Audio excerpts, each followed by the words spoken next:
हाँ तो जय श्री राम दोस्तों, आप सभी का स्वागत है विवेकानंद कंपटीशन सेंटर झुंझुनू में। देखिए दोस्तों, ये आज की हमारी जो क्लास होगी चौथी क्लास होगी। एक आपकी शिकायत है दोस्तों, आप लाइक बहुत कम करते हो, कमेंट भी कम करते हो और शेयर भी नहीं करते हो।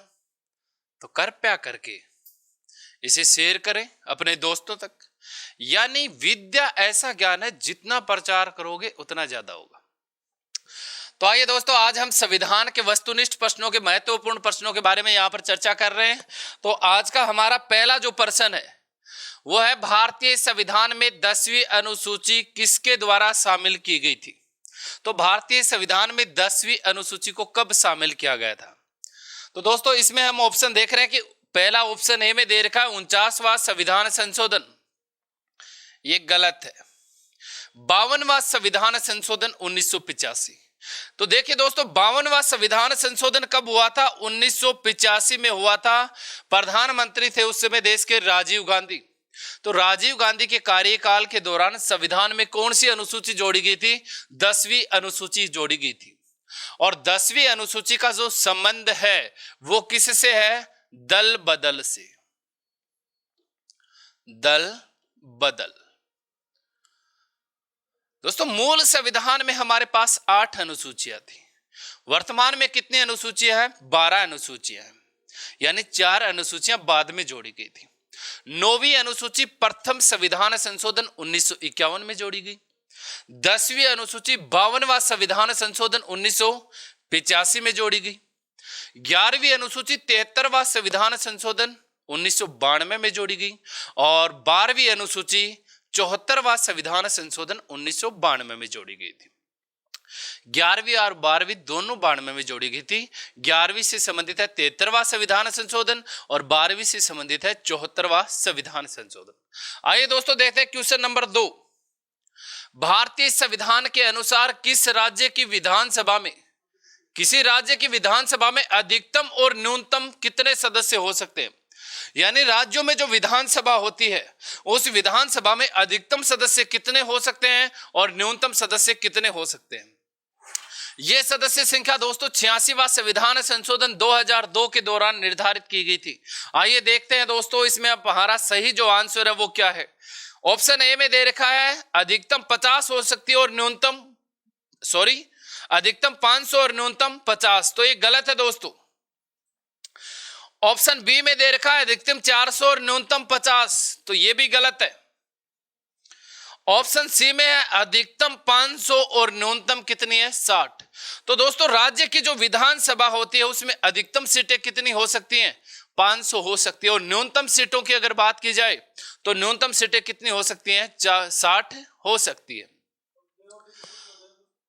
आइए दोस्तों क्वेश्चन नंबर 3। भारत के सर्वोच्च न्यायालय के न्यायाधीश के लिए नियुक्ति योग्य होने के लिए किसी व्यक्ति को उच्च न्यायालय में कितने साल तक अभ्यास करना चाहिए? इसका कहने का मतलब है जिस व्यक्ति को सर्वोच्च न्यायालय का मुख्य न्यायाधीश नियुक्त किया जाता है वो उस व्यक्ति को कम से कम उच्च न्यायालय में कितने वर्षों तक अधिवक्ता रहना चाहिए, उसके बाद वो सर्वोच्च न्यायालय का क्या बन सकता है? मुख्य न्यायाधीश बन सकता है। आइए दोस्तों इसमें हम देखते हैं हमारे आंसर। ऑप्शन ए में 10 साल। तो दोस्तों हमारा पहला ही आंसर सही है। सर्वोच्च न्यायालय का मुख्य न्यायाधीश बनने के लिए उसकी योग्यता होनी चाहिए कि कम से कम किसी एक या एक से अधिक उच्च न्यायालयों में लगातार 10 वर्षों तक अधिवक्ता रह चुका हो। ये उसकी क्या है? एक योग्यता है। उसके बाद उस व्यक्ति को हम सर्वोच्च न्यायालय का मुख्य न्यायाधीश बना सकते हैं। आइए दोस्तों देखते हैं क्वेश्चन नंबर 4। समाजवादी शब्द किस संशोधन के बाद जोड़ा गया था? समाजवादी जो शब्द है मूल संविधान में तो था नहीं, तो बाद में जोड़ा गया था इसे। तो बाद में कब जोड़ा गया था? देखिए दोस्तों हम देखते हैं इसमें ऑप्शन ए में दे रखा 38वें संविधान संशोधन। तो संविधान संशोधन के माध्यम से पूछा गया कि संविधान संशोधन के बाद जोड़ा गया था। तो 38वां संविधान संशोधन नहीं दोस्तों, इसमें ऐसा कोई शब्द नहीं जोड़ा गया था। 39वें संविधान संशोधन, तो इसमें भी ऐसा कोई भी शब्द नहीं जोड़ा गया था। अगला ऑप्शन सी में है 42वां संविधान संशोधन। तो दोस्तों ये हमारा सही आंसर है। 42वां संविधान संशोधन कब हुआ था? 1976 में, जब देश की प्रधानमंत्री थी इंदिरा गांधी। इस दौरान संविधान में 42वां संविधान संशोधन जोड़ा गया था और इस संविधान संशोधन को भारत का लघु संविधान भी कहा जाता है। आज तक का जो सबसे विवादाप्रस्त संविधान संशोधन है वो कौन सा है? 42वां संविधान संशोधन 1976 का है। देखिए दोस्तों, 42वें संविधान संशोधन के दौरान समाजवादी के साथ अन्य 2 शब्द और भी जोड़े गए थे। इस दौरान प्रस्तावना में 3 शब्द जोड़े गए थे दोस्तों। उनकी बात करें, पंथ निरपेक्ष, अखंडता और समाजवादी। ये 3 शब्द जोड़े गए थे और हमें केवल किसके बारे में पूछा गया है? समाजवादी शब्द के बारे में पूछा गया है। तो समाजवादी जो शब्द है वो किस संविधान संशोधन के दौरान जोड़ा गया था? 42वां संविधान संशोधन 1976 में जोड़ा गया था। आइए दोस्तों देखते हैं क्वेश्चन नंबर 5। भारत का संसदीय ढांचा किस देश के संविधान से लिया गया है? तो भारत का जो संसदीय ढांचा है वो किस देश के संविधान से लिया गया है? यानी दोस्तों संसदीय ढांचे की अगर बात करें तो हमारा जो संसदीय ढांचा है इसमें ऑप्शन ए में देखते हैं, ए जापान। तो दोस्तों नहीं लिया गया है जापान से।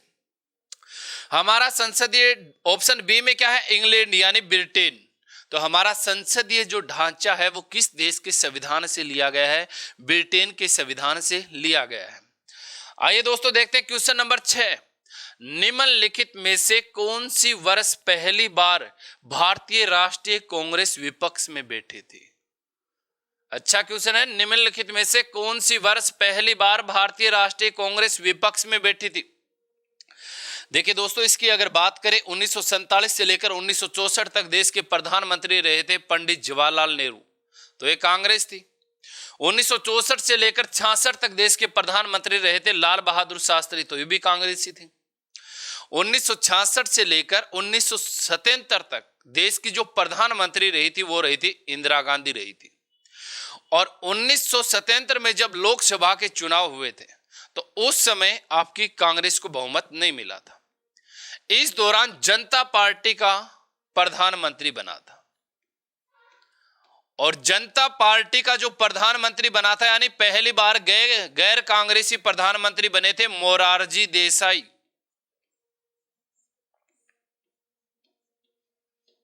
और मोरारजी देसाई देश के प्रधानमंत्री कब बने थे? 1977 में बने थे, जनता पार्टी से बने थे। तो पहले गैर कांग्रेसी प्रधानमंत्री ये तो बैठ गए पक्ष में, तो कांग्रेस कहां बैठेगी? विपक्ष में बैठेगी। और इसमें पूछा भी क्या गया है कि कौन सी वर्ष पहली बार भारतीय राष्ट्रीय कांग्रेस विपक्ष में बैठी थी?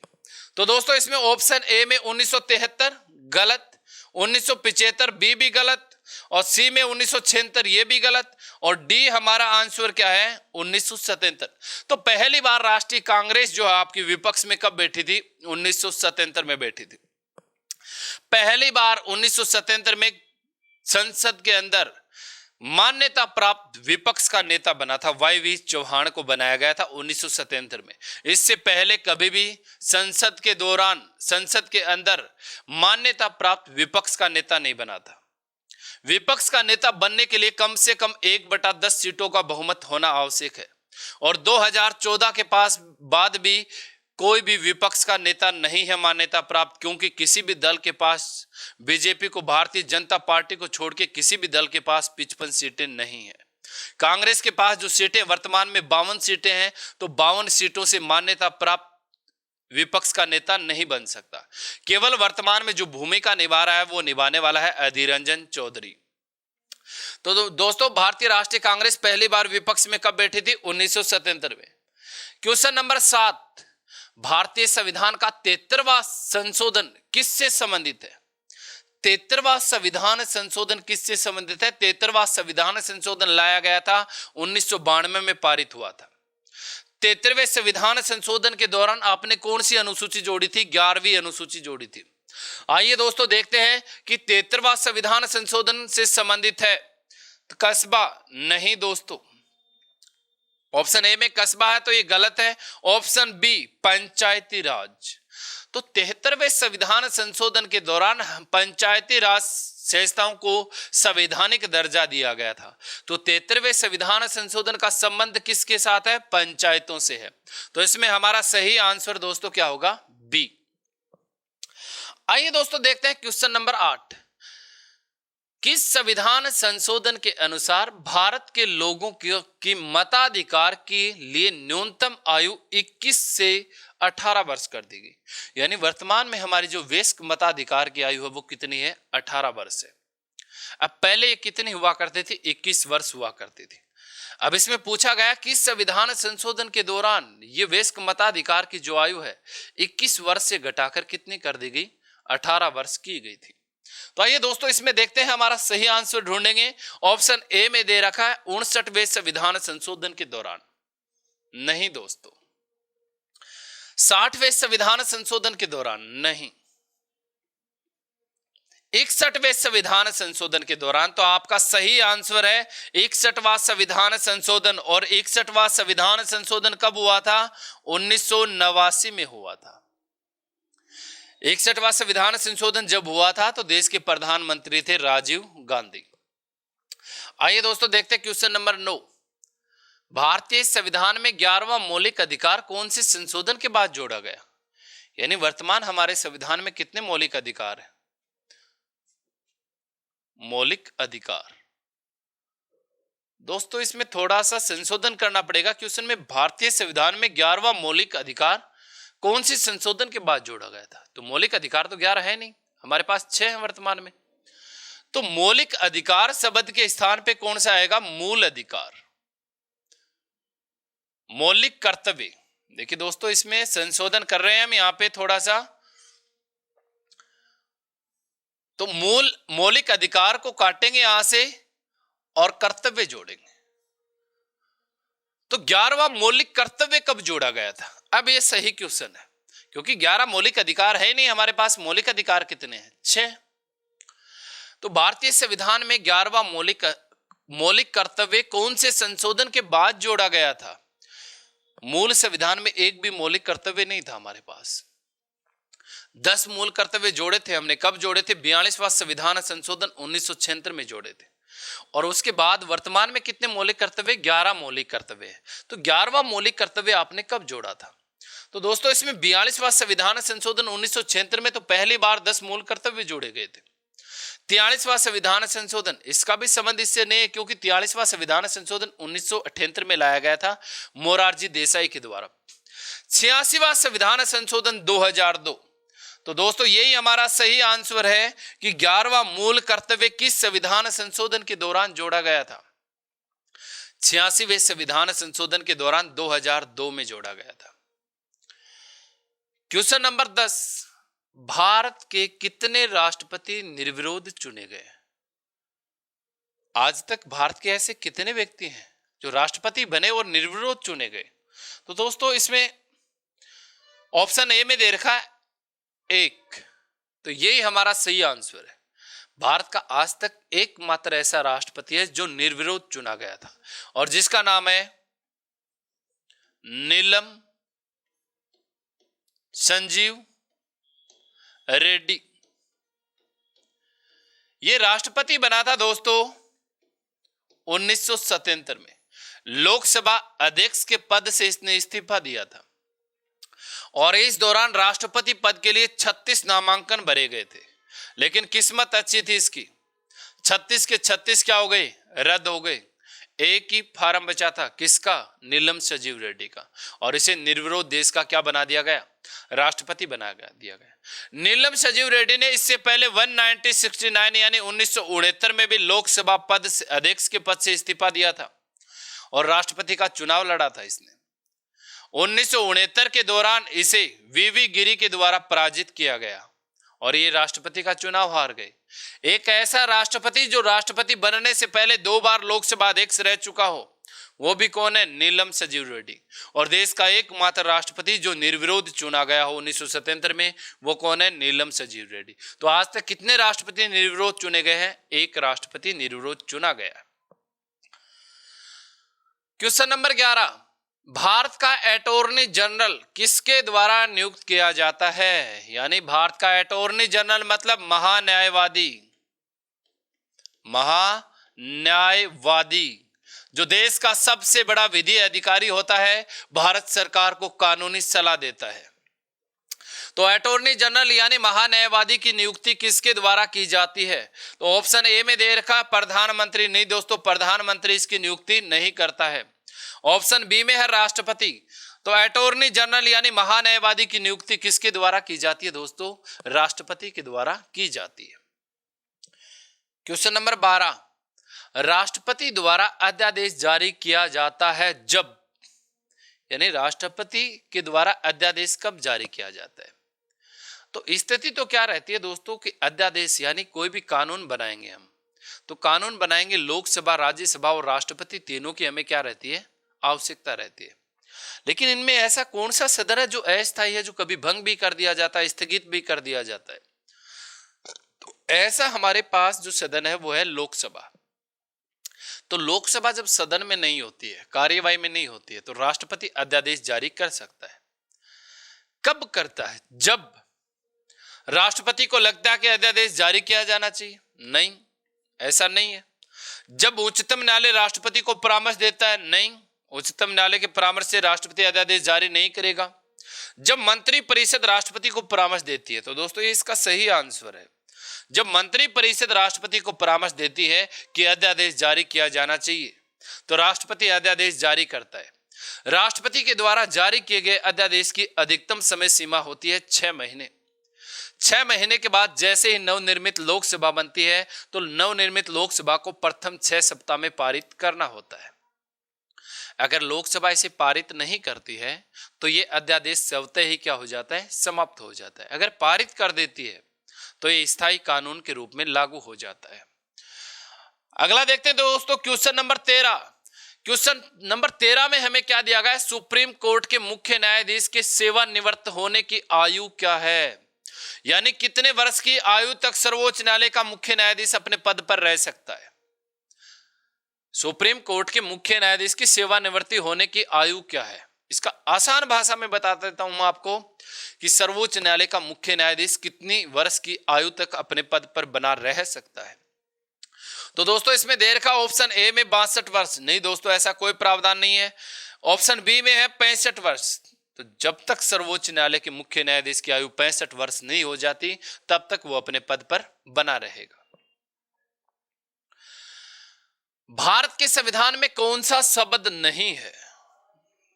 अच्छा क्वेश्चन है कि भारत के संविधान में कौन सा शब्द नहीं है? समानता। तो दोस्तों है मौलिक अधिकारों में समानता का अधिकार, स्वतंत्रता का अधिकार, ये भी है। गौरव। तो दोस्तों हमारे संविधान में कौन सा शब्द नहीं है? तो इसमें गौरव शब्द हमारे संविधान में कहीं पर भी नहीं है। आइए दोस्तों देखते हैं क्वेश्चन नंबर 15। अब तक भारत के संविधान की प्रस्तावना में कितनी बार बदलाव किया गया, बदली गई है? तो हमारे संविधान की जो प्रस्तावना है, जिसे संविधान की आत्मा कहा जाता है, उसमें आज तक कितनी बार बदलाव किया गया दोस्तों?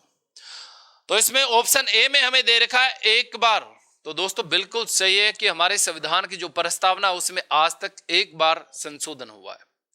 और ये कब हुआ था मैं ये भी बता देता हूं आपको, 42वां संविधान संशोधन। और 42वां संविधान संशोधन कब हुआ था दोस्तों, ये भी मैं आपको बता देता हूं, 1976 में हुआ था। 42वें संविधान संशोधन के दौरान प्रस्तावना में 3 शब्द जोड़े गए थे। एक जोड़ा गया था पंथ निरपेक्ष, एक जोड़ा गया था समाजवादी, और एक दोस्तों जोड़ा गया था अखंडता। तो संविधान की प्रस्तावना में आज तक कितनी बार बदलाव हुआ है? 1 बार हुआ है। 42वें संविधान संशोधन के दौरान प्रस्तावना में 3 शब्द जोड़े गए थे, पंथ निरपेक्ष, समाजवादी और अखंडता। आइए दोस्तों देखते हैं क्वेश्चन नंबर 16। राज्यपाल को हटाने के लिए राष्ट्रपति को किसकी सलाह की आवश्यकता होती है? तो राज्यपाल को हटाने के लिए राष्ट्रपति किसकी सलाह लेगा? देखते दोस्तों, ऑप्शन ए में क्या दे रखा है? प्रधानमंत्री। नहीं लेगा। प्रधानमंत्री की सलाह क्यों लेगा? नहीं लेगा। मंत्री परिषद? नहीं, बिल्कुल भी नहीं लेगा मंत्री परिषद की। लोकसभा अध्यक्ष? नहीं दोस्तों, लोकसभा अध्यक्ष की परमिशन भी नहीं लेगा। इनमें से कोई नहीं, यानी राष्ट्रपति को राज्यपाल को हटाने के लिए किसी की भी परमिशन की आवश्यकता नहीं है, वो किसी से परामर्श नहीं देगा, क्योंकि राज्यपाल राष्ट्रपति के प्रसाद पर्यंत अपने पद पर बना रह सकता है, जब चाहे राष्ट्रपति उसे पद से हटा सकता है। आइए दोस्तों देखते हैं क्वेश्चन नंबर 17। निम्नलिखित में से क्या भारत के संविधान में सरदार सवर्ण सिंह समिति की सिफारिश के बाद जोड़े गए थे? निम्नलिखित में से क्या भारत के संविधान में सरदार सवर्ण समिति की सिफारिश के बाद जोड़े गए थे? तो क्या जोड़ा गया था? पहले सरदार सवर्ण समिति का गठन किया आपने, सरदार सवर्ण समिति का गठन किया था आपने 1974 में, और 1974 में इस समिति की सिफारिश पर आपने जोड़ा क्या था? तो दोस्तों हम यहां पर देखते हैं नीति निर्देशक तत्व। नहीं दोस्तों, ये तो मूल संविधान में थे। भाग नंबर 4 के अनुच्छेद 36 से 51 तक नीति निर्देशक तत्वों का उल्लेख किया गया है, जो आयरलैंड के संविधान से लिए गए।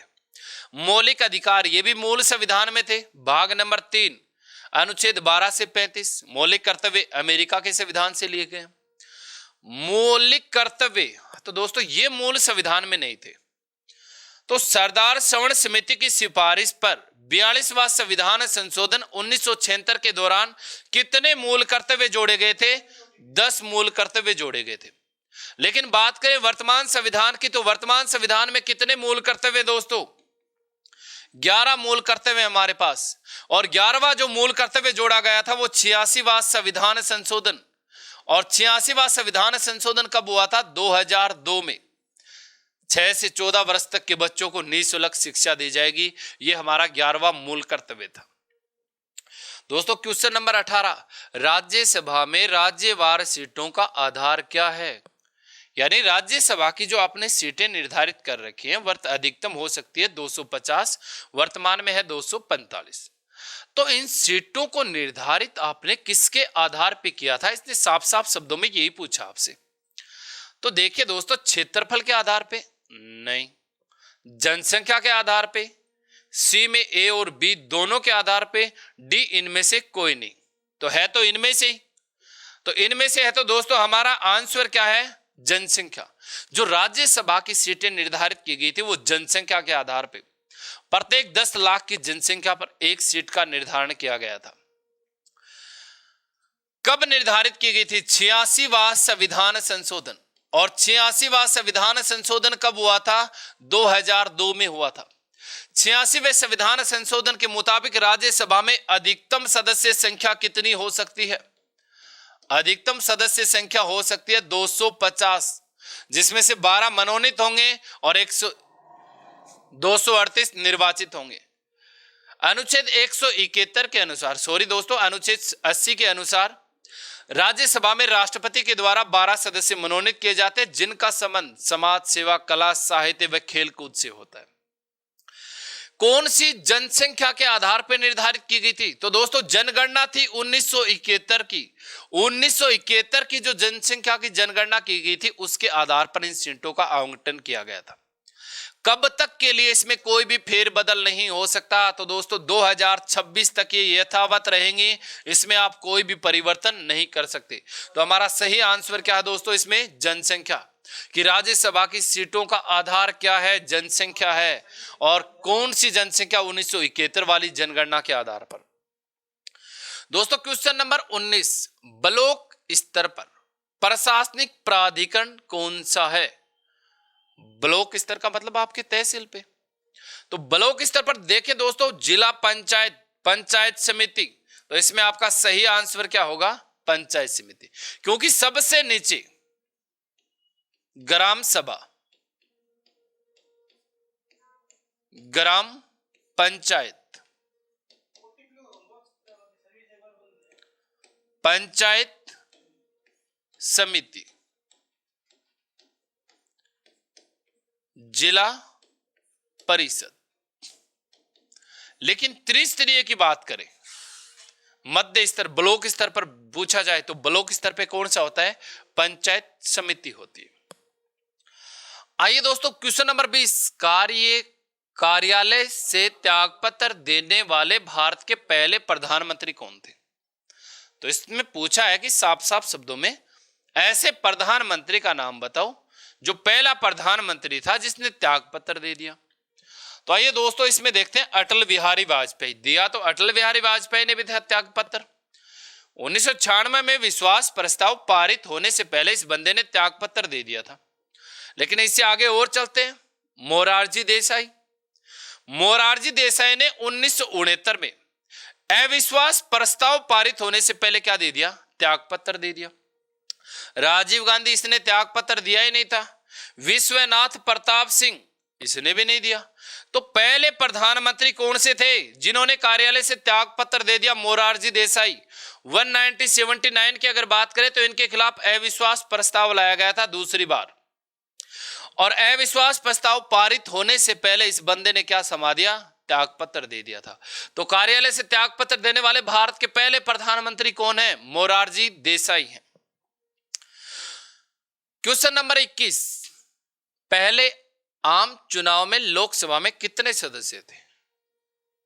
यानी पहली बार 1952 में जब आपने लोकसभा के लिए आम चुनाव करवाए थे तो कितने सदस्य निर्वाचित होकर आए थे? इसका पूछने का मतलब यही है।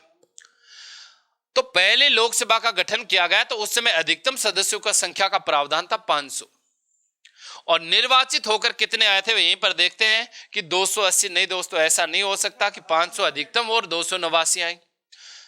389 नहीं दोस्तों, 389 भी नहीं आए थे। पहली विधानसभा के अंदर कितने सदस्य निर्वाचित होकर आए थे? 489 सदस्यों का निर्वाचन हुआ था। आइए दोस्तों देखते हैं क्वेश्चन नंबर 22, पंचायती राज की 3 स्तरीय प्रणाली किस राज्य द्वारा पहली बार अपनाई गई? बहुत अच्छा क्वेश्चन है दोस्तों। पंचायती राज की 3 स्तरीय प्रणाली किस राज्य द्वारा पहली बार अपनाई गई थी? तो इसमें आपका पहला आंसर है राजस्थान। राजस्थान के द्वारा, राजस्थान में 2 अक्टूबर 1959 को नागौर जिले के बगतरी गांव में और पंडित जवाहरलाल नेहरू के द्वारा त्रिस्तरीय पंचायती राज का उद्घाटन किया गया था। तो दोस्तों बात कर रहे हैं 2 अक्टूबर 1959 को नागौर जिले के बगतरी गांव में पंडित जवाहरलाल नेहरू के द्वारा इसका उद्घाटन किया गया था। तो 3 स्तरीय प्रणाली अपनाने वाला देश का जो पहला राज्य था वो कौन सा था? राजस्थान था। और दूसरा ऐसा करने वाला दोस्तों राज्य था वो कौन सा था? आंध्र प्रदेश था। आइए दोस्तों चर्चा करते क्वेश्चन नंबर 23, 10 अप्रैल 1967 को 21वें संविधान संशोधन के द्वारा कौन सी भाषा को 8वीं अनुसूची में शामिल किया गया? यानी 8वीं अनुसूची में किसका उल्लेख है? भाषाओं का उल्लेख है। 8वीं अनुसूची में मूल संविधान की अगर बात करें तो मूल संविधान में 14 भाषाएं जोड़ी गई थी, और बाद में कितनी जोड़ दी गई? 8 भाषाएं जोड़ दी गई। इसने पूछा है कि 21वां संविधान संशोधन 1967 में कौन सी भाषा जोड़ी थी? तो दोस्तों इसमें ऑप्शन ए में दे रखा है असमी, नहीं। ऑप्शन बी में सिंधी। तो दोस्तों 21वें संविधान संशोधन के दौरान 10 अप्रैल 1967 को संविधान की 8वीं अनुसूची में 15वीं भाषा के रूप में किसे जोड़ा गया था? सिंधी भाषा को जोड़ा गया था। उसके बाद दोस्तों देखते हैं क्वेश्चन नंबर 24, प्रेस को लोकतंत्र में क्या कहा जाता है? प्रेस यानी मीडिया को लोकतंत्र में क्या कहा जाता है? पहला स्तंभ नहीं कहा जाता, दूसरा स्तंभ नहीं कहा जाता, तीसरा स्तंभ नहीं कहा जाता। कौन सा स्तंभ कहा जाता है इसे लोकतंत्र का? चौथा स्तंभ कहा जाता है। अगर दोस्तों बात करें कि लोकतंत्र में यानी संविधान के टोटल स्तंभ कितने हैं, तो टोटल स्तंभ आपके पास 5। पहला कार्यपालिका, दूसरा व्यवस्थापिका, तीसरा न्यायपालिका, चौथा प्रेस, पांचवा एनजीओ नॉन गवर्नमेंट ऑर्गेनाइजेशन। तो संविधान के 5वां स्तंभ तो किसे कहा जाता है? एनजीओ को। और लोकतंत्र का चौथा स्तंभ किसे कहा जाता है? प्रेस को कहा जाता है। तो दोस्तों इसमें हमारा सही आंसर है वो क्या है? चौथा स्तंभ। क्वेश्चन नंबर 25, लोकसभा में राष्ट्रपति द्वारा कितने सदस्य मनोनीत किए जा सकते हैं? देखिए दोस्तों, वर्तमान में तो ये प्रावधान है नहीं। 25 जनवरी 2019 को समाप्त कर दिया आपने। 25 जनवरी 2019 से पहले लोकसभा में 2 आंग्ल भारतीयों को मनोनीत किया जाता था। आंग्ल भारतीयों का मतलब जिसका पिता जो होता है वो यूरोपियन समुदाय से होना चाहिए और उसकी माता कहां से होती है? इंडिया से होती है। उन दोनों का जो परिणाम निकलता है उसे क्या कहा जाता है? आंग्ल भारतीय कहा जाता है। तो लोकसभा में राष्ट्रपति के द्वारा कितने सदस्य मनोनीत किए जाते हैं? 2 सदस्य मनोनीत किए जाते थे। इसमें हमारा आंसर आएगा ए, कि लोकसभा में राष्ट्रपति कितने आंग्ल भारतीयों को मनोनीत करता था? 2 को। लेकिन दोस्तों 25 जनवरी 2019 को आपने एक संविधान संशोधन किया था, 104वां संविधान संशोधन। और 104वां संविधान संशोधन 2019 के बाद ये मनोनीत सदस्य जो थे लोकसभा में आंग्ल भारतीय, इनका प्रावधान समाप्त कर दिया गया है। ना तो विधानसभा में अब आंग्ल भारतीय मनोनीत कर सकते और ना ही लोकसभा में आंग्ल भारतीयों को मनोनीत किया जा सकता है। क्वेश्चन नंबर 26, राज्यसभा के कितने सदस्य 2 वर्ष में रिटायर होते हैं? यानी राज्यसभा के कितने सदस्यों का कार्यकाल 2 वर्ष के बाद सेवानिवृत्त के लिए भेज दिया जाता है? यानी 2 वर्ष के बाद कितने सदस्यों का कार्यकाल पूरा होता है? तो दोस्तों इसमें ऑप्शन ए में दे रखा है 1/3। तो दोस्तों यही आपका आंसर है कि प्रत्येक 2 वर्ष के बाद राज्यसभा में 1/3 सदस्यों का कार्यकाल क्या हो जाता है? समाप्त हो जाता है। क्वेश्चन नंबर 27, 44वें संविधान संशोधन के बाद कौन सा मौलिक अधिकार हटा दिया गया? पहले आपके 7 मौलिक अधिकार थे, वर्तमान में 6 मौलिक अधिकार। तो कौन सा मौलिक अधिकार हटा दिया गया है? संघ निर्माण करने का अधिकार नहीं दोस्तों, ये है आपके पास। विचार और अभिव्यक्ति करने का अधिकार ये भी है आपके पास। संपत्ति का अधिकार ये वर्तमान में नहीं है आपके पास। 44वें संविधान संशोधन के दौरान 1978 में संपत्ति के अधिकार को मौलिक अधिकारों की सूची से हटा दिया गया और इसे किस प्रकार का अधिकार बनाया गया? कानूनी अधिकार बनाया गया। कानूनी अधिकार ये वर्तमान में दोस्तों आपको संविधान के भाग 12 के अनुच्छेद 300 क में मिलेगा। और किस अधिकार के रूप में मिलेगा? कानूनी अधिकार के रूप में। 1978 से पहले संपत्ति का जो अधिकार था वो आपका मौलिक अधिकार था और 44वें संविधान संशोधन के दौरान यानी मोरारजी देसाई की सरकार के दौरान इसे हटा दिया गया और किस प्रकार का अधिकार बनाया गया? कानूनी अधिकार बनाया गया। क्वेश्चन नंबर 28, भारतीय मूल भाग में कितने अनुच्छेद थे? तो भारतीय मूल संविधान जो हमने लिखा था, जो हमारा 26 नवंबर 1949 को बनके तैयार हुआ था, उसमें कितने अनुच्छेद थे? तो ऑप्शन ए में 366 नहीं, ऑप्शन बी में 370 नहीं, ऑप्शन सी में 395। तो हमारे मूल संविधान में कितने मूल अनुच्छेद थे? 395 मूल अनुच्छेद थे। उसके बाद दोस्तों क्वेश्चन नंबर 29, भारतीय संविधान का अंतिम व्याख्याता और संरक्षक कौन है? अच्छा क्वेश्चन है। लोकसभा नहीं, राज्यसभा नहीं, उच्चतम न्यायालय। तो भारतीय संविधान का अंतिम व्याख्याता और संरक्षक कौन है? उच्चतम न्यायालय यानी आपका सर्वोच्च न्यायालय है। क्वेश्चन नंबर 30, पंचायती राज व्यवस्था में सर्वोच्च निकाय कौन सा है? पंचायती राज संस्था में अभी बताया था दोस्तों मैंने आपको, आप देखिए इसमें आपका सही आंसर क्या हो सकता है। सबसे नीचे स्तर पे भी बताया था, बीच वाला भी बताया था और सबसे सर्वोच्च निकाय भी बताया था। ऑप्शन ए में दे रखा हमें जिला परिषद, बी में पंचायत समिति, सी में ग्राम पंचायत और डी में मंडल पंचायत। तो सबसे नीचे ग्राम पंचायत, फिर पंचायत समिति, फिर जिला परिषद। सर्वोच्च निकाय हमारा कौन सा है? जिला परिषद है दोस्तों। आइए दोस्तों देखते हैं क्वेश्चन नंबर 31, संपत्ति के अधिकार को कानूनी अधिकार कौन से संविधान संशोधन के तहत बनाया गया? पहले इसमें कुछ और पूछ लिया था, अब इसने संविधान संशोधन पूछ लिया। तो संपत्ति के अधिकार को कानूनी अधिकार के कौन से संविधान संशोधन के दौरान बनाया गया था? ऑप्शन ए में है 38वें, ऑप्शन बी में है 40वें, ऑप्शन सी में है 42वें और ऑप्शन डी में है 44वां संविधान संशोधन 1978। तो 44वें संविधान संशोधन के दौरान 1978 में संपत्ति के अधिकार को कानूनी अधिकार बनाया था आपने। क्वेश्चन नंबर 32, निम्नलिखित में से किस राज्य में द्विपक्षीय विधायिका नहीं है? विधायिका का मतलब कौन सा राज्य है इनमें से जिसमें विधानमंडल द्विसदनात्मक नहीं है? महाराष्ट्र में है, विधानसभा भी है और विधान परिषद भी है। बिहार में दोनों है, विधान परिषद भी और विधानसभा भी है। पश्चिम बंगाल, तो दोस्तों इसमें पश्चिम बंगाल पे पूरा डाउट करते हुए इसको आंसर सही लगाएंगे कि पश्चिम बंगाल में विधानसभा तो है लेकिन विधान परिषद नहीं है। आंध्र प्रदेश में भी विधानसभा भी है और विधान परिषद भी है। वर्तमान भारत के कितने राज्यों में विधायिका द्विसदनात्मक है? तो दोस्तों 6 राज्यों में विधायिका द्विसदनात्मक है।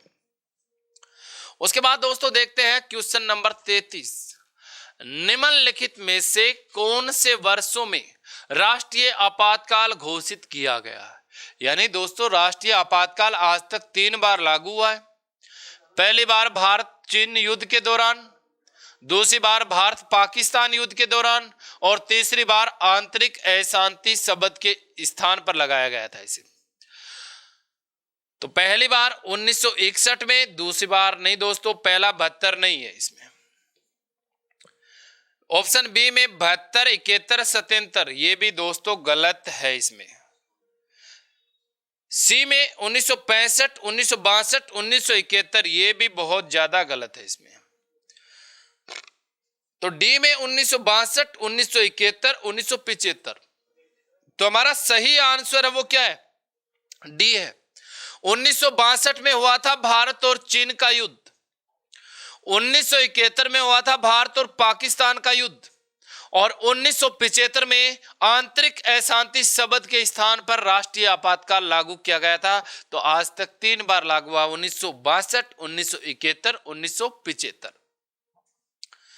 क्वेश्चन नंबर 34, भारत क्वेश्चन प्रभु है, लोकतांत्रिक गणराज्य के कितने दिन बाद सर्वोच्च न्यायालय की स्थापना अस्तित्व में आया था? तो पहले तो हमें यह देखना कि सर्वोच्च न्यायालय की स्थापना कब हुई थी, फिर आंसर आप निकाल लेना यहां से। सर्वोच्च न्यायालय की स्थापना बता देता हूं दोस्तों मैं आपको, 28 जनवरी 1950 को की गई थी, तिलक मार्ग दिल्ली में की गई थी और इसका प्रथम मुख्य न्यायाधीश बनाया गया था हीरालाल जे कानिया को। तो देखिए दोस्तों, लोकतांत्रिक गणराज्य के कितने दिन बाद, लोकतांत्रिक गणराज्य कब बना था? 26 जनवरी 1950 को। तो 26 जनवरी और 28 जनवरी में कितने दिन का अंतर है दोस्तों? ऑप्शन ए में दे रखा 2 दिन। तो 2 दिन के बाद सर्वोच्च न्यायालय की आपने क्या कर दी थी? स्थापना कर दी थी। 2 दिन के बाद सर्वोच्च न्यायालय आ गया था आपका अस्तित्व में। क्वेश्चन नंबर 35, भारत के संविधान का कौन सा लेख राष्ट्रपति के महाभियोग की प्रक्रिया को बताता है? तो राष्ट्रपति अगर कार्यकाल के दौरान संविधान की अवहेलना करता है तो हम उसे कौन सी प्रक्रिया के द्वारा पद से हटाते हैं? महाभियोग प्रक्रिया के द्वारा। महाभियोग प्रक्रिया अमेरिका के संविधान से ली गई है, जो एक अर्ध न्यायिक प्रक्रिया है। ज्यादातर पूछा जाता है किस प्रकार की, न्यायिक या अर्ध न्यायिक? तो दोस्तों एक अर्ध न्यायिक प्रक्रिया है। उसके बाद दोस्तों हम बात करें कि महाभियोग कौन से सदन में लाया जाता है। तो महाभियोग आप संसद के किसी भी सदन में ला सकते हैं, लोकसभा में भी ला सकते हैं और राज्यसभा में भी ला सकते हैं। लाने के लिए 1/4 सदस्यों का बहुमत चाहिए और पारित करने के लिए 2/3 सदस्यों का बहुमत आवश्यक होता है। लेकिन इसमें हमें पूछा है कि प्रक्रिया को बताता है, यानी अनुच्छेद, कौन से अनुच्छेद में महाभियोग की प्रक्रिया की व्याख्या की गई है? तो अनुच्छेद ए में दे रखा है 60। तो 60 में तो राष्ट्रपति की शपथ का उल्लेख है। अनुच्छेद 61 में महाभियोग प्रक्रिया का उल्लेख किया गया है, जो अमेरिका के संविधान से ली गई। तो हमारा इसमें सही आंसर होगा अनुच्छेद 61। क्वेश्चन नंबर 36 है दोस्तों, भारत में निम्नलिखित में से कौन सा राज्य पंचायती राज संस्थाओं में अनुसूचित जातियों को आरक्षण से मुक्त है। तो राजस्थान, असम, सिक्किम, अरुणाचल प्रदेश, इनमें से ऐसा कौन सा राज्य है जो पंचायती राज संस्थाओं में आरक्षण से, अनुसूचित जातियों के आरक्षण से मुक्त है? तो राजस्थान में तो है, असम में भी है अनुसूचित जातियों को आरक्षण, सिक्किम में भी है। तो दोस्तों इसमें कौन से राज्य में नहीं है? अरुणाचल प्रदेश राज्य में नहीं है। तो पंचायती राज संस्थाओं में अनुसूचित जातियों के आरक्षण से मुक्त इनमें से कौन सा राज्य है? अरुणाचल प्रदेश है दोस्तों। क्वेश्चन नंबर 37, भारत में किस वर्ष से रेल बजट और आम बजट अलग अलग पेश किया जाना शुरू हुआ था?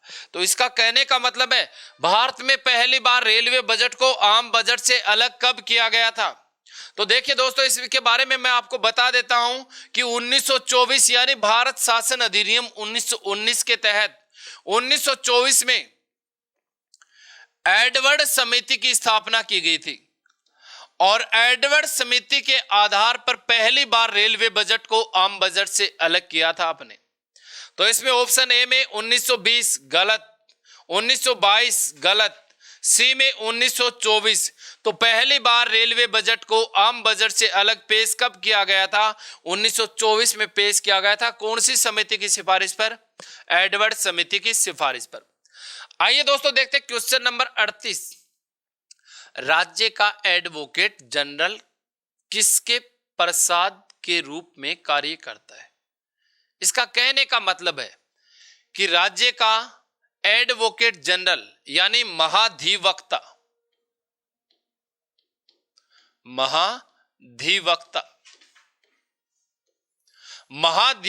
किसके प्रसाद पर्यंत के रूप में कार्य करता है? तो महाधिवक्ता जो होता है यानी अनुच्छेद 165 में महाधिवक्ता का उल्लेख किया गया है, जिसकी नियुक्ति किसके द्वारा की जाती है? राज्यपाल के द्वारा। लेकिन इसने पूछा है कि किसके रूप में कार्य करता है, किसके प्रसाद पर्यंत पद पर बना रहता है? राष्ट्रपति। तो दोस्तों इसमें राष्ट्रपति नहीं आएगा, ऑप्शन बी में राज्यपाल। ये राज्यपाल के प्रसाद पर्यंत पद पर बना रहता है, जब चाहे राज्यपाल इसे हटा सकता है। क्वेश्चन नंबर 39, राज्य के राज्यपाल द्वारा अध्यादेश जारी करने की शक्ति अनुच्छेद 213 में है। ऐसे ही राष्ट्रपति के विषय में कौन से अनुच्छेद में है? यानी राज्यपाल जो राज्य का अध्यादेश जारी करता है उसका उल्लेख तो कौन से अनुच्छेद में? 213 में। अब ये कहता कि ऐसे ही राष्ट्रपति के विषय में कौन से अनुच्छेद में है, कि राष्ट्रपति का अध्यादेश किस अनुच्छेद में दिया गया है? तो देखिए दोस्तों इसमें दे रखा है अनुच्छेद 110। तो अनुच्छेद 110 में तो धन विधेयक है। अनुच्छेद 113 तो ये भी गलत है दोस्तों, सी। अनुच्छेद 123 तो हमारा सही आंसर क्या है? अनुच्छेद 123। राष्ट्रपति अध्यादेश जारी कब करता है? जब लोकसभा सदन में नहीं होते हैं। यानी किसी भी कानून को बनाएंगे तो लोकसभा, राज्यसभा, राष्ट्रपति तीनों की क्या होनी चाहिए? मौजूदगी होनी चाहिए। अगर लोकसभा एक अस्थायी सदन है, उसे भंग भी किया जा सकता है, स्थगित भी किया जा सकता है। तो ऐसी स्थिति में राष्ट्रपति अध्यादेश जारी करता है, जिसकी अधिकतम समय सीमा होती है 6 माह। जैसे नवनिर्मित लोकसभा बनती है तो इसे प्रथम 6 सप्ताह में पारित करना होता है। अगर लोकसभा पारित नहीं करती है तो इस सप्ताह क्या हो जाता है? समाप्त हो जाता है। अगर पारित कर देती है तो ये स्थायी कानून के रूप में पूरे देश में लागू कर दिया जाता है। आइए दोस्तों देखते हैं क्वेश्चन नंबर 40, निम्नलिखित में से किस केंद्र शासित प्रदेश पर एक राज्यसभा सीट है? तो देखिए दोस्तों, राज्यसभा सीट उसी केंद्र शासित प्रदेश से आएगी जहां पर विधानसभा है। और ऐसे कितने केंद्र शासित प्रदेश है जहां पे विधानसभा है? तो दोस्तों मैं आपको इसमें हम देख लेते हैं। पहले तो दमन और दीव, इसमें विधानसभा ही नहीं है। दादर और नगर हवेली, तो दमन, दीव व दादर नगर हवेली को मिलाकर एक केंद्र शासित प्रदेश बना दिया है। लक्षद्वीप में भी विधानसभा नहीं है। पुदुचेरी, तो पुदुचेरी से राज्यसभा की कितनी सीट आती है? 1 सीट आती है। वर्तमान में ऐसे 3 केंद्र शासित प्रदेश है जहां से राज्यसभा की सीटें आती है। एक तो हमारे पास जम्मू कश्मीर, दूसरा है हमारे पास दिल्ली, और तीसरा है हमारे पास पुदुचेरी। जम्मू कश्मीर से कितनी है? 4, दिल्ली से कितनी है? 3, और पुदुचेरी से कितनी है? 1। और हमें पूछा क्या है? निम्नलिखित में से किस केंद्र शासित प्रदेश से एक राज्यसभा सीट आती है? तो पुदुचेरी से कितनी आती है? 1 सीट आती है दोस्तों। क्वेश्चन नंबर 41, भारतीय संविधान के अनुसार नई अखिल भारतीय सेवाओं की शुरुआत निम्नलिखित में से किसके द्वारा की जाती है? अखिल भारतीय सेवा यानी वर्तमान में 3 है, IAS, IPS, IFS। यानी जब भारत स्वतंत्र हुआ था 1947 में, तो अखिल भारतीय सेवाएं 1947 में कितनी थी? 2 थी हमारे पास। तीसरी IFS जोड़ दिया आपने, कब जोड़ी थी? 1967 में। और इसने हमसे क्या पूछा है कि भारतीय संविधान के अनुसार नई अखिल भारतीय सेवाओं की शुरुआत निम्नलिखित में से किसके द्वारा की जाती है? ऑप्शन ए में क्या है? लोकसभा, तो नहीं दोस्तों। ऑप्शन बी में क्या है? राज्यसभा। तो अनुच्छेद 312 में क्या दिया गया है कि नई अखिल भारतीय सेवाओं की स्थापना किसके द्वारा की जाएगी? राज्यसभा के द्वारा की जाएगी। दोस्तों देखते हैं क्वेश्चन नंबर 42, भारतीय राष्ट्रीय एकता परिषद का अध्यक्ष कौन होता है? भारतीय राष्ट्रीय एकता परिषद का अध्यक्ष कौन होता है? तो दोस्तों ऑप्शन ए में है प्रधानमंत्री। तो यही होता है, राष्ट्रीय एकता परिषद का जो अध्यक्ष होता है वो हमेशा कौन होता है? प्रधानमंत्री होता है। क्वेश्चन नंबर 43, उपराष्ट्रपति को हटाने का प्रस्ताव किसमें पेश किया जाता है? तो दोस्तों उपराष्ट्रपति को हटाने का यानी ये राज्यसभा का पदेन सभापति होता है। तो केवल लोकसभा में नहीं, केवल राज्यसभा में नहीं दोस्तों, पहले राज्यसभा में लाया जाएगा, लोकसभा और राज्यसभा दोनों में। ये दोस्तों सही आंसर इसका सी, पहले राज्यसभा में लेके आएंगे और राज्यसभा द्वारा पारित प्रस्ताव जिससे लोकसभा क्या होनी चाहिए? सहमत होनी चाहिए। इस प्रक्रिया से आप उपराष्ट्रपति को पद से हटा सकते हैं।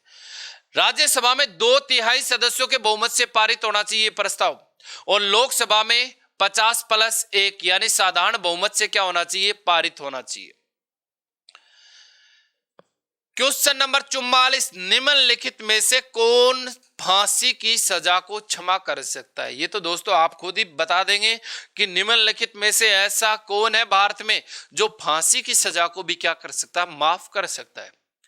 तो इसमें ऑप्शन ए में राष्ट्रपति और राज्यपाल नहीं दोस्तों, ऑप्शन बी में राष्ट्रपति और उपराष्ट्रपति नहीं, ऑप्शन सी में राष्ट्रपति, उपराष्ट्रपति, राज्यपाल नहीं दोस्तों, ऑप्शन डी में केवल राष्ट्रपति। तो अनुच्छेद 72 और अनुच्छेद 72 में किसका क्षमादान दिया गया है? राष्ट्रपति। राष्ट्रपति किसी भी मृत्युदंड की सजा प्राप्त व्यक्ति को क्या कर सकता है? माफ कर सकता है दोस्तों। तो यह अधिकार केवल भारत में किसके पास है? राष्ट्रपति के पास होता है। क्वेश्चन नंबर 45, तो दोस्तों क्वेश्चन नंबर 45 में दिया गया भारत में 3 स्तरीय पंचायती प्रणाली कितनी जनसंख्या के ऊपर वाले राज्यों में है? तो पंचायती राज त्रिस्तरीय है, ग्राम पंचायत, पंचायत समिति और जिला परिषद। तो कितनी जनसंख्या के ऊपर वाले राज्यों में लागू है? 15 लाख, 25 लाख, 20 लाख। तो इसमें दोस्तों हमारा सही आंसर क्या होगा? 20 लाख की जनसंख्या से ऊपर वाले राज्यों में है। क्वेश्चन नंबर 46, भारत के संविधान का कौन सा अनुच्छेद यह कहता है कि सभी सार्वजनिक जगह सभी नागरिकों के लिए है? यानी इसका कहने का मतलब है ऐसा कौन सा अनुच्छेद है संविधान का जो सार्वजनिक स्थलों पर किसी के ऊपर भी प्रतिबंध नहीं लगाया जा सकता आने जाने से? तो दोस्तों इसमें अनुच्छेद ऑप्शन ए में दे रखा है अनुच्छेद 15(2). तो दोस्तों हमारा यही आंसर इसमें सही है कि अनुच्छेद 15 कहता है कि धर्म, जाति, लिंग, जन्म स्थान, भाषा के आधार पर किसी के साथ भी आप क्या नहीं कर सकते? भेदभाव नहीं कर सकते, चाहे वो सार्वजनिक स्थल हो, चाहे वो सार्वजनिक होटल हो। चाहे वो सार्वजनिक किसी भी प्रकार की संस्था हो, तो यहां पर आप किसी भी के साथ भेदभाव नहीं कर सकते। क्वेश्चन नंबर 47, लोकसभा का कोई सत्र किसके आदेश से स्थगित किया जा सकता है? तो दोस्तों प्रधानमंत्री नहीं, राष्ट्रपति। तो दोस्तों इसमें हमारा सही आंसर क्या होगा? राष्ट्रपति के आदेश से हम क्या कर सकते हैं? स्थगित कर सकते हैं। क्वेश्चन नंबर 48, किसी राज्य में राष्ट्रपति शासन कितने समय के लिए लगाया जा सकता है? इसने दोस्तों पूछा है कि किसी राज्य में राष्ट्रपति शासन कितने समय के लिए लगाया जा सकता है, यानी ना तो अधिकतम पूछा। एक बार जो प्रक्रिया होती है यानी संसद में पारित होने के बाद कितने समय तक लागू रखा जा सकता है? तो 3 माह नहीं, संसद में एक बार पारित होने के बाद इसे आप 6 माह तक लागू रख सकते हैं। 6 माह के बाद इसे तभी लागू किया जाएगा तब आप संसद में साधारण बहुमत से संसद के दोनों सदनों में 2 महीने के अंदर क्या करेंगे? पारित करेंगे।